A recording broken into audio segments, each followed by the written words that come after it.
दिन पर बाहर से आइले सुते सौतीन घर गेला एको दिन में हमरा के पूछै छै सौतीन के बादल में जाय के बैठै छै जे लिखल रहै हमरा भेलै सुते सौतीन घर गेला सैया ढेर दिन पर बाहर से आइले सुते सौतीन घर गेला सपना स्टूडियो दिल्ली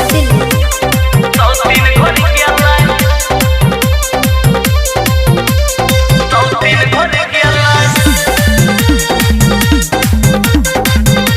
अहे गए शादी से बढ़िया हम रही कुमार गे चिंता से फाटै छै हमर कपार गे अहे गए शादी से बढ़िया हम रही कुमार गे चिंता से फाटै छै हमर कपार गे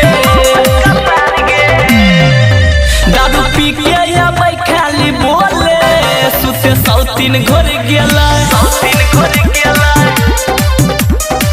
सैया ढेर दिन पर बाहर से आइले सुते सौतीन घर गेला सपना स्टूडियो दिल्ली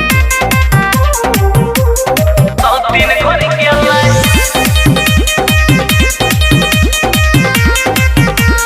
सौतीन घर गेला